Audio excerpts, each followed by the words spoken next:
Good day, everyone. For today, I will give the summary of our observation report in FS1 Worksheet 1. Under our observation report, we identify the teaching strategies used by the teacher during the teaching-learning process. Each teacher has distinct variation in the methods they employed in their class, based on their daily routines, and where they utilize the use of inductive and deductive methods of teaching throughout the learning process.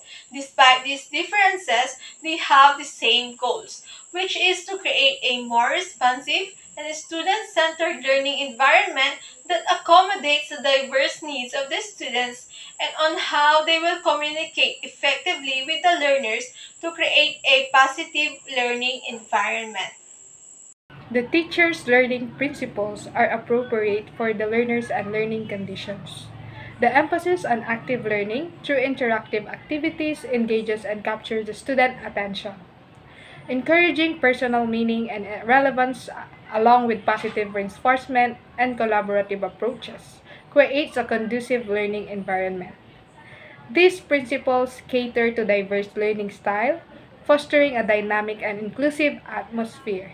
Some students may be passive due to varying learning preferences, shyness, or lack of confidence. The teacher communication strategies align well with the learner's level, utilizing interactive and engaging methods. Incorporating real-life examples and tailoring content to diverse interests would enhance the learning experience.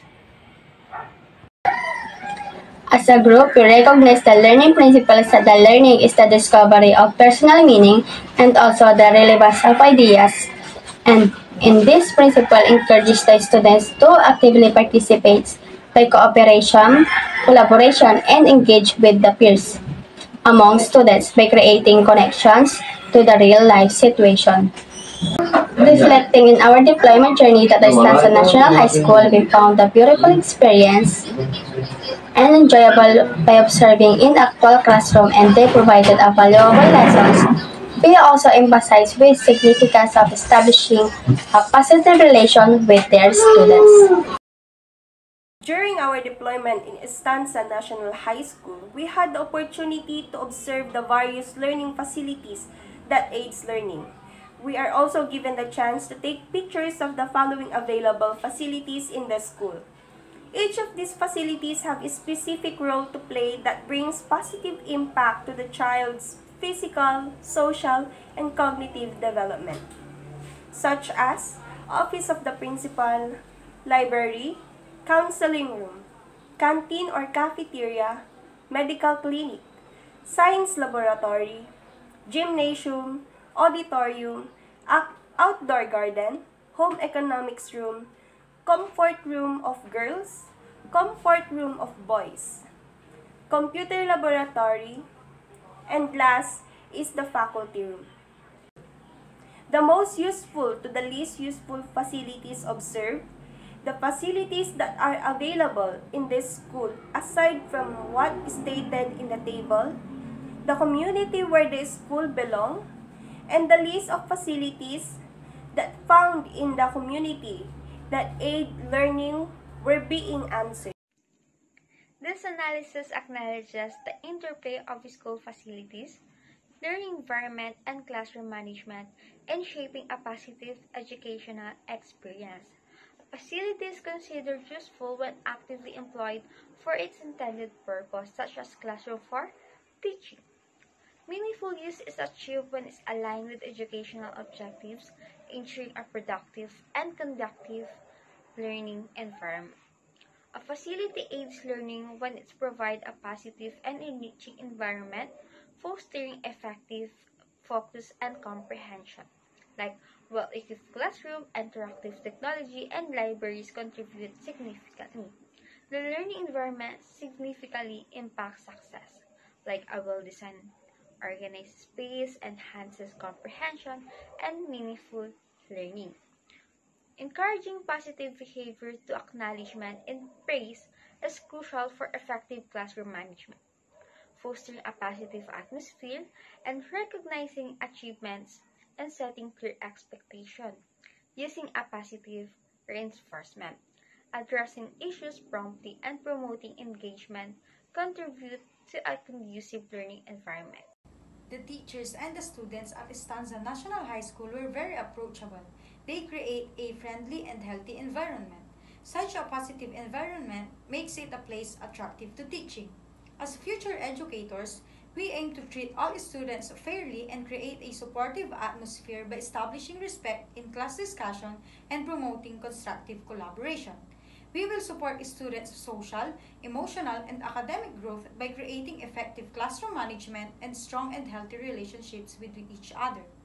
We also envision a dynamic learning environment that welcomes diversity and technology. If we were given a chance to create our own classroom in the near future, we would want it to be flexible and minimalistic to promote students' imagination and adaptability. This strategy, where we combine a supportive learning environment, equitable treatment, efficient classroom management, and creative classroom design, we will be able to create a holistic and profound learning experience. In Field Study 2, Worksheet 3, with the title of Distinctness of a Learner in a Diverse Classroom, is all about how we describe, understand, and identify the needs for dealing with diversity in the classroom. Furthermore, we also learn the PPST Domain 3, which is the diversity of learners, to learn the differences that we're gonna learn about the practices and strategies that the teachers are gonna need in their classroom. It emphasizes the importance of inclusive education in attaining that goal, wherein every student, despite of their differences such as in culture, traditions, and religion, deserves an equal and quality education. Aside from that, we also tackle the difference between the development domain of a preschooler, elementary, and high school student, wherein I conclude that a student, as they become older, their skills become upgraded too. For example, a preschooler student or a preschooler wants to play with his friends in playground, while elementary students want to play a traditional play which is more organized, and high school students are more engaged in playing sports which is more complex than the other two. On the analysis part of our Field Study 1 Worksheet 3 about diversity of learners, it highlights the dynamics of classroom relationships, emphasizing the crucial role of both teachers and students. In a classroom, teachers lead and foster inclusivity, employing creative strategies for diverse student backgrounds. In a virtual classes, it requires relevant questions and an inclusive atmosphere. On the next part of our analysis, age-specific insights suggest incorporating movement and engaging activities for 4 years old, an inclusive environment for 11 years old, and real-life examples, debates, and role-playing for 16 years old. Overall, tailored teaching approaches based on age-specific characteristics are essential for an enhanced learning experiences. Reflection of Field Study 1 Activity 3. We're observing the learners what similarities or differences do we have when we were their age. We realized this stemmed from a desire for independent and boundary testing. The teacher we cannot forget for a positive or negative reason, and how did she or he help with our needs, physical, emotional, social, and cognitive. He emphasized the importance of hard work and viewing failure as a stepping stone to success. His unshakable faith in our potential motivated to push my limits and strive for continuous improvement in every aspect of our life. As students advance through various stages of education, their learning methods and capabilities undergo changes. Preschoolers acquire knowledge through play, exploration, and hands-on activities, while elementary students start building structured learning skills and fundamental knowledge. So let's go to the observation part, which is the teacher give us this lesson plan to help us more to answer the worksheet 4 in observation part. Now, sa aming major na Pilipino na kung saan ito ay makakatulong sa amin upang mas masagutan ang mga katanungan na nakasaad sa worksheet 4 na kung saan ito ay nagtataglay ng mga katanungan na papatungkol sa banghay aralin na kung saan ito rin ay aming masasagutan sa pamamagitan ng binigay na banghay aralin ng guro. Dito ay kakikitaan ng kagandahang pagkakaayos ng mga salita na ginamit ng guro na kung saan ito ay nakakatulong sa amin upang mas lalo kaming mapaunlad sa pagbuo ng isang banghay aralin na kung saan dito natin malalaman kung talaga bang alam mo na ang mga parte ng banghay aralin at kung gamay mo na nga ba kung ano mga description o ano nga ba ang mga kagamitan ng parte sa mga parte ng banghay aralin. At dito rin ay kakikitaan mo na mas marami nga, kahit ikaw ay gumawa na dati ng lesson plan, ay mapapaisip ka na lamang na, meron pa palang idadagdag ito sa aking kaalaman na kung saan sa pagsagot ng worksheet 4 na mas lalo naming napaunlad ang aming sarili sa pagbuo ng isang banghay aralin. So here is the analysis for our worksheet 4 and FS1. The group recognized the pivotal role teachers play in curriculum development, implementation, assessment, and revision. Emphasizing the importance of evidence-based curricula, they note that without it, teacher would lack guidance in the classroom. Drawing from professional education courses, they highlight the existing curriculum in depth at school. They define educational experiences as occurring in diverse settings, facilitated by various methods, including technology. Acknowledging the impact of new technologies on learning, they stress the need for educators to be adaptable.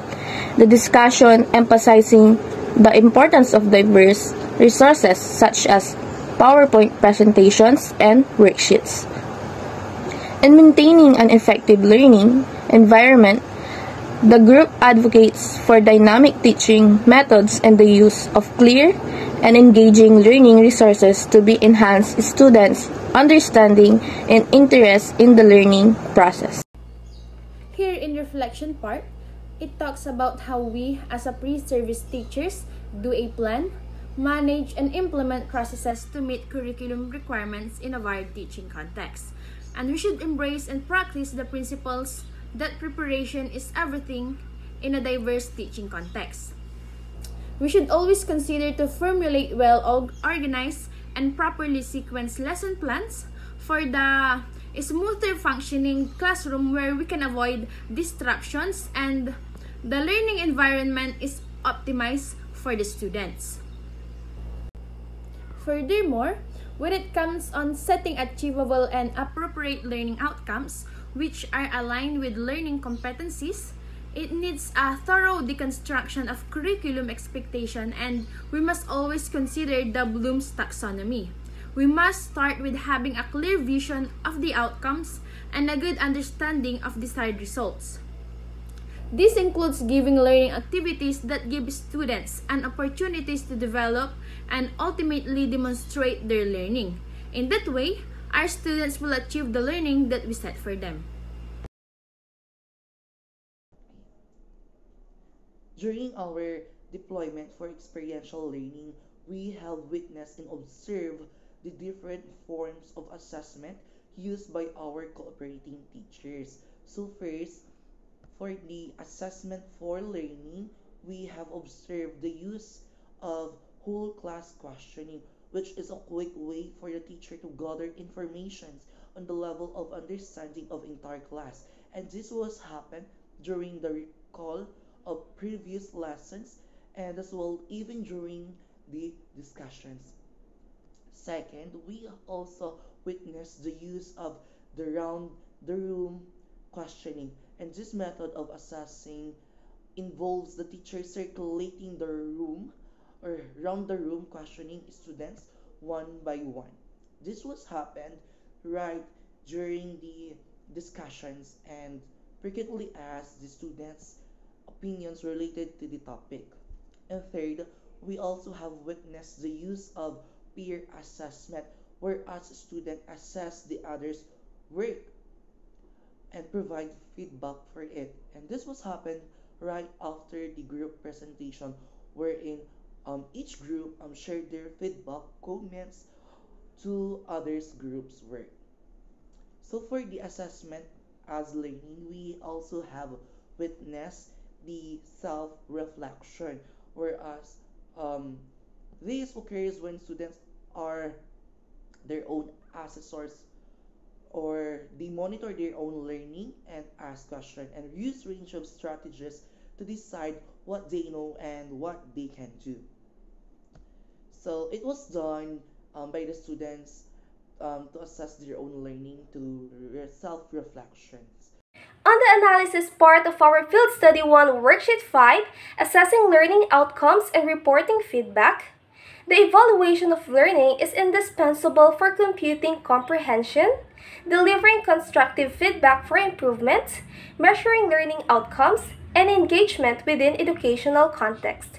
In addition, it helps to measure the effectiveness of the teacher's teaching strategies and approaches, and they can also institutionalize effective teaching choices and revise ineffective ones in their pedagogy.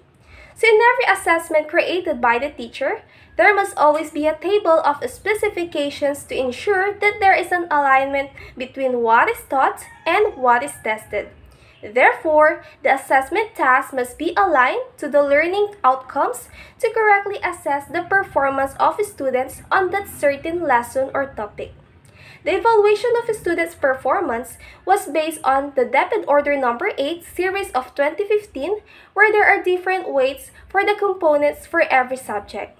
Lastly, the teacher encountered challenges during the computation and reporting of grades to learners due to missing or incomplete test papers of the students and absenteeism.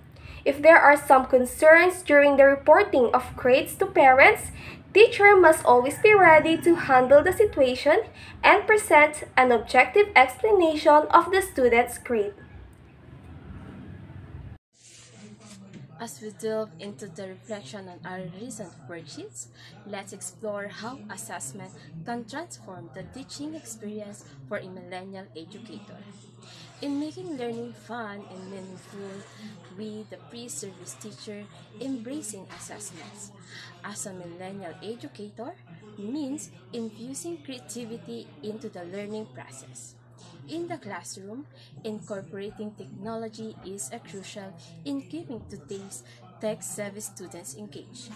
By leveraging ICT tools, we aim to make lessons interactive and cultivate curiosity among our learners.